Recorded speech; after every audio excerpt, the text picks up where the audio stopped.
The last section that I'm going to teach you guys and go over with you is on triple integral. Here is the actual definition of our triple integral. So it's defined as the limit as the norm of the partition approaches 0 of the sum of f of x sub I, y sub y, z sub I, delta v sub I. So it's still a Riemann sum.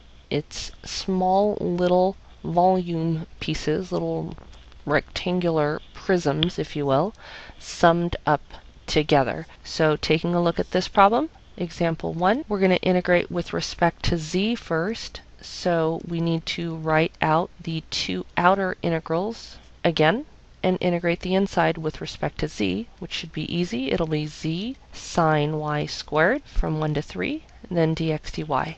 You do have to write out everything until you are done integrating that piece, so you can't get by without writing all this stuff out. It does need to be written. So plugging in the 3 and then plugging in the 1, so you're going to have 2 sine y squared dx dy. Now integrating with respect to x, here again it's kind of nice because there is no x there. So we'll have 2x times sine y squared from 0 to y dy.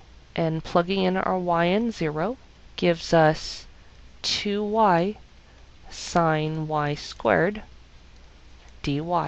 Now we actually can just use a u substitution. So when I integrate, all I get is a negative cosine y squared from 0 to radical pi over 2.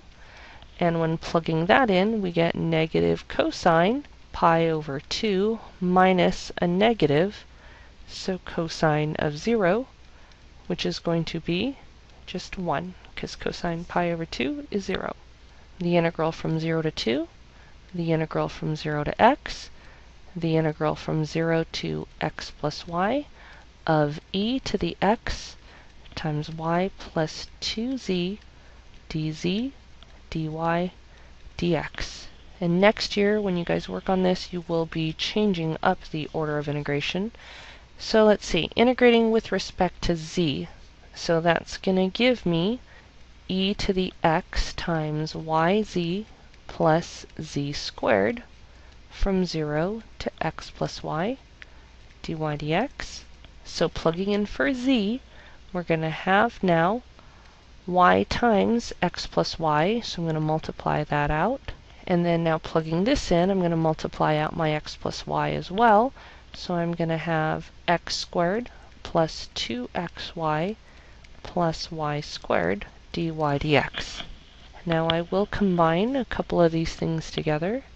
So I'm going to combine my xy's and my y squareds before integrating. So I'll have x squared plus 3xy plus 2y squared dy dx.